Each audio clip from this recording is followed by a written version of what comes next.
अभिनंदन आहे आणि 7 जून झालेली आहे आणि शेतकऱ्याला पावसाचा लई त्रास हो ना व्हायला सर. तो काय म्हणणार आपण? काय आपल्याकडे बघू लागलो, पाऊस नाही, पाणी नाही, सगळं महागाई पाली तर भरपूर आहे, मालाला भाव नाही, काही नाही.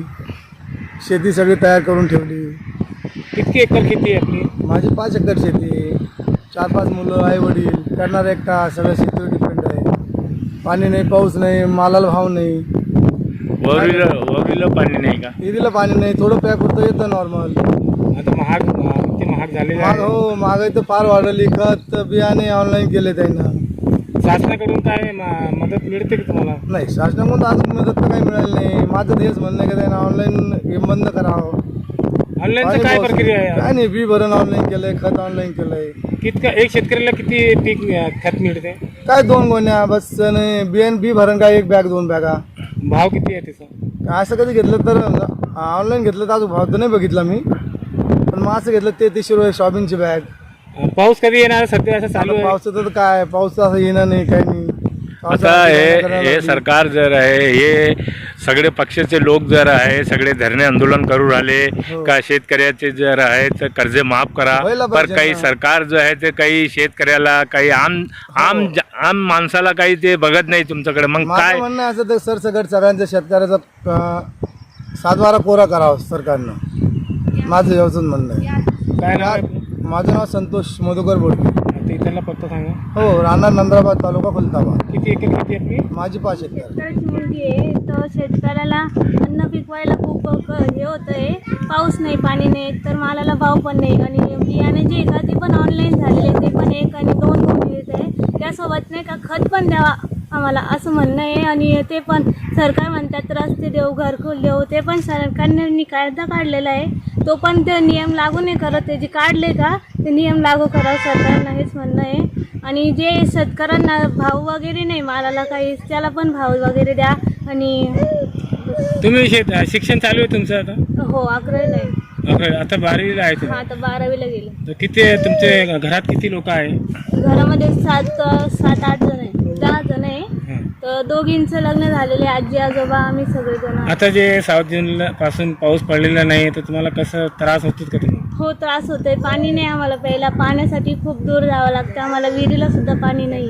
सरकारला काय निवेदन आणि काय मागणी करणार तुम्ही? कर्ज माफ करा आमचे, डबल घरकुलचे हे फॉर्म भरलेत आम्ही 25 मध्ये भरलेले, 2025 मध्ये. आतापर्यंत घरकुल आलेलं नाही. रस्त्यासाठी पण अर्ज केलेला आहे, पण तो पण अजून लागू झालेला नाही. अभी पाऊस नाही आहे, पाणी नाही आहे, मग ढोराला जनावराला कसा चारा पाणी कसा होतं, आता कसं ते खूप करतात? दूर आणावं लागतं आम्हाला, नदीवर जावं लागतं, कधी तळावर जावं लागतं. इथं जवळपास तळ आहे, त्याच्यावरून आणतो. खूप दूर जावं लागतं उन्हामध्ये. चारा पण विकत घेतलं. ऋतुजा संतोष बोलते. और बारिश नहीं है, शेतकरी जो है आसमान की तरफ आँखें लगा के प्रार्थना कर रहा है भगवान से कि पाऊस आना, पानी आना चाहिए, बारिश आनी चाहिए. तो आपकी कितनी एकड़ खेती है और क्या क्या परेशानी हो रही है आपको चालू से बताइए. हमारी यहाँ 3.5 एकड़ खेती है और सरकार से हम ये विनती करेंगे कि खेती हरी दिखनी चाहिए और हरी दिखने के लिए वो सब बारिश गिरने भी चाहिए ना. इसलिए भगवान को हम शेतकरी प्रार्थना कर रहे हैं बारिश गिरने की. लेकिन सरकार से हम यही प्रार्थना करेंगे कि आप जो खेती में कुछ भी दिखा नहीं दे रहा है, हरा नहीं दिखा दे रहा है, फिर सब आप उधर जिधर भी नजर जा रहे हो वो सब क्या है, सब धूपे दिखाई दे रहे हैं और सब खेती काली बंगाल दिखाई दे रही है. फिर हम सरकार को यही प्रार्थना करेंगे कि सरकार शेतकरों को एक प्रोत्साहन दे दो, नहीं का. जब तक बारिश गिरेंगे, जब तक शेतकरी के खेत में हरा भरा दिखाएगा, उस परिस्थिति तक, उस ठिकान तक, नहीं क्या. सरकार को हम प्रार्थना करेंगे, सरकार तुम शेतकरी को एक बड़ा सा कुछ ऐसे वस्तु में शेतकरी को गिफ्ट दे दो कि शेतकरी को वो गिफ्ट पाकर खुश होना चाहिए, नहीं क्या.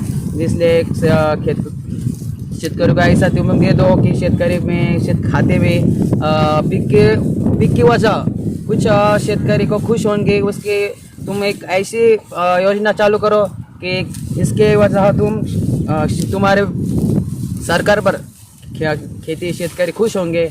ऐसे दिखाई दे रहे सब गाय को खाना नहीं है, चारा नहीं है, पर खेती में नहीं पिकेगा तो शेतकरी के बच्चे कैसे नहीं का बढ़ाएंगे, कैसे तो उनका पेट भराएगा। इसलिए सरकार को हम ही प्रार्थना करेंगे कि शेतकरी भी खुश होना चाहिए और उनके बच्चे भी अच्छे रहने चाहिए। इसलिए सरकार को यही प्रार्थना करेंगे कि उनको तुम क्या करो, तुम्हारे बच्चे जैसा उनको पालन करो, उनको तुम्हारे बच्चे जैसा उनको रक्षण करो, ये सरकार को हम प्रार्थना करेंगे। सर अभी आपने बताया कि आपके पास में खेत में जो जानवर होते हैं खेती के लिए, तो उनको चारा बाहर से लाना पड़ता है, बाहर से लाते हैं क्या आप? हाँ, फिर आप क्या आते खेती में तब बारिश भी नहीं है आणि विहीर का पानी भी क्या है, कुछ भी नहीं रहा। इसलिए पानी उस जो रहते जिधर जिधर पानी है तालाब होगा, धरण होगा, उस परिसर में पानी की वजह से उस भरपूर रहता है। जब बारिश भी नहीं हो रही तो फिर तालाब में, धरण में, वौरी में कैसा पानी रहेगा? बरोबर है। नहीं, जो आप बड़े बड़े धरण है, नाथ सागर है पैठण का, नहीं का उधर आप यस गाँव का धरेंगे, उस परिसर में क्या है ना उस रहता है। इसलिए हमको क्या करना पड़ता, फिर उधर से उस मांगना पड़ता जानवरों को, उसको भी खर्चा होता ही ना, नहीं क्या, फिर जानवर को फिर भाग जाता, उनको हिरातर लगता। अभी जो है आपने ये इतनी बड़ी ज़मीन आपने तैयार करके रखी है और अभी कुछ बारिश नहीं है, और अगर कभी बारिश नहीं हुई तो सरकार से क्या मांग करेंगे आप?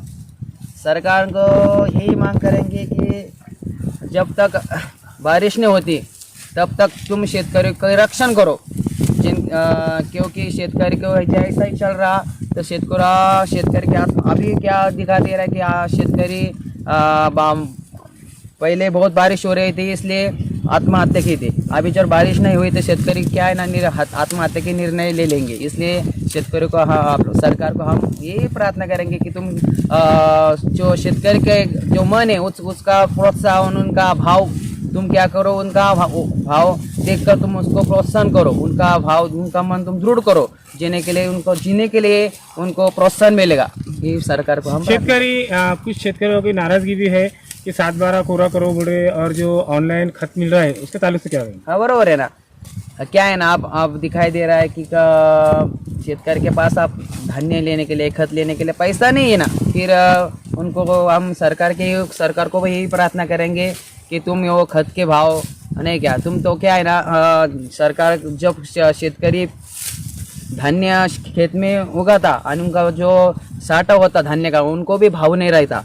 इसलिए आणि वो उनको आने के बाद वो कैसा जाता, कैसा उधर का पैसा खेती में जो ट्रैक्टर वगैरह फेरने के लिए जो औजार रहते उनको ये तो आने के बाद जो माल का जो पैसा आता उनमें चला जाता। इसलिए आणि जो हम खत का भाव दिखा दे रहे हो वो खत का भाव बहुत बढ़ा देते। इसलिए सरकार को यही प्रार्थना करेंगे खत का जो भाव रहते वो कम से कम तुम कम कर दो। आपका नाम बोलो। हमारा नाम उमेश महाराज कदम है।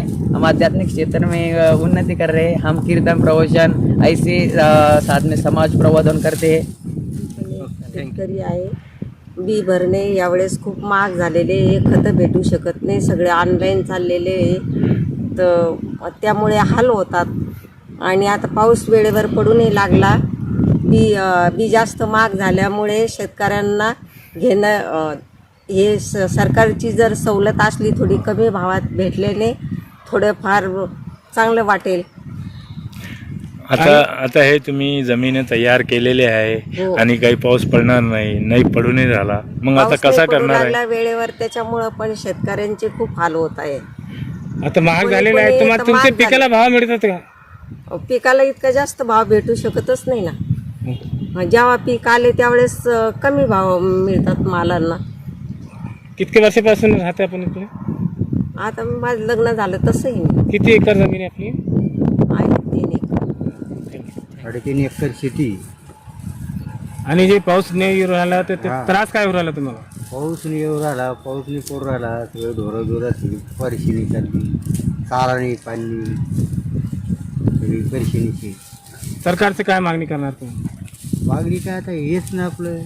आता तुम्ही जे आहे शेती तयार केली, उधार सुधार आणून पैसे, आता पाऊस नाही पडू राहिला, मग कसा, आता कधी पाऊस नाही पडला तर मग कसा होणार तुमचे लेकरं बाळ कशा पालणार तुम्ही?